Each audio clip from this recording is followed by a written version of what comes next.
Welcome to week 3 of the waiver wire. Let's start by taking a pause and a moment of silence for everybody injured. Okay, moment's over. Let's go ahead and take a look at the waiver wire pickups of the week. Let's start with quarterbacks. Gardner Minshew once again had an amazing week, totaling 3 touchdowns and 300 passing yards. This week, Gardner Minshew and the Jacksonville Jaguars take on the measly defense of Miami Dolphins. Please pick him up. It'll be worth it. Next up we have is Ryan Tannehill of the Tennessee Titans, rostered in 34.4% of ESPN leagues. Now, I don't really trust a quarterback that is in a system so heavily involved with the run game, but if the last 2 weeks have shown us anything, it's that the Tennessee Titans need Tannehill to throw. Last week, they demolished the Jacksonville Jaguars defense that is 10th in points against the QB. This week, they face off against Minnesota Vikings, who are 11th. I expect Ryan Tannehill to have another good outing. Next, let's move on to the running backs. It was not a good day for the running back position. We lost some really good players. Christian McCaffrey is out 4 to 6 weeks with a high ankle sprain. Saquon Barkley out with ACL tear, partially meniscus tear, and I believe an MCL sprain. On top of that, we have Raheem Mostert out with a knee injury as well. So that leads us to the pickups of the week for the running back position. First, I have Mike Davis. Mike Davis for the Carolina Panthers is rostered in only 0.8% of leagues. Davis handled a lot of McCaffrey's passing down duties when he came in, collecting 8 receptions on 8 targets for a total of 74 yards. I expect that this involvement will increase next week. Next, we have to replace Saquon Barkley. There's a lot of mystery surrounding Saquon Barkley. Is it Wayne Gallman? Is it Dion Lewis? Or are they possibly going to bring in Devontae Freeman? Reports are that Devontae Freeman is in New York right now, and it's possible that they come out with a deal. So if Devontae Freeman were to be signed, I expect that he is going to become the #1 waiver wire of the week. With that said, be on the lookout for more news. If Freeman signs today, he will easily slide in as an RB2 this week.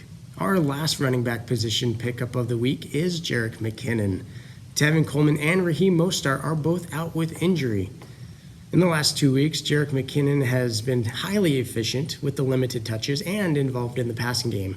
This week, without the pass catchers for the 49ers, I expect Jerick McKinnon to easily get into the double-digit points on PPR and easily slide in as an RB2 for the week. Pick him up. It'll be good.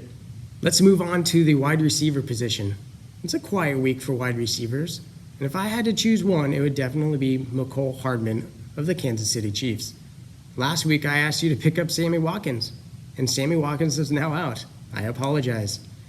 But I expect that Hardman is definitely going to come in and take Sammy Watkins' role. Highly quick, highly good upside play. I expect Hardman to slide in as the next man up. Let's move on to the exciting pickups of the week in the tight ends. If you're streaming tight end, you're probably wise. Last week was a very good week for tight ends. And I continue to write about our first tight end, Jonnu Smith.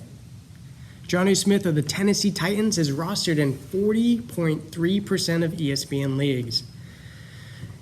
He also caught a huge 63-yard catch, followed it up by 2 short touchdowns. If you have yet to pick up Jonnu Smith in your league and he's available, please do so. He'll be a good streamer. Speaking of good streamers, we have Mike Gesicki bursting onto the scene week 2 after a pretty quiet week 1.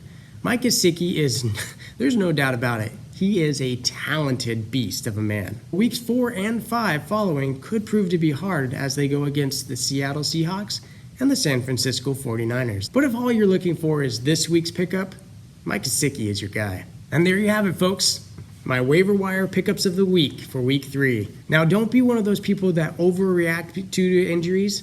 I know that if Saquon Barkley is out or Christian McCaffrey is out, you're probably pretty down on yourself. You know why? Because I'm down on myself. But I'm not going to quit.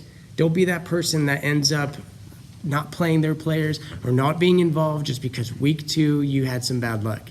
This is the time to dig into the waiver wire and try some things. Pick those upside guys.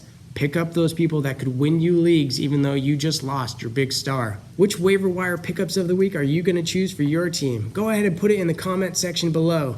And if you're looking for more videos to watch, go ahead and click here for the stardom of the week. Don't forget to subscribe. It really helps us out by clicking this button here.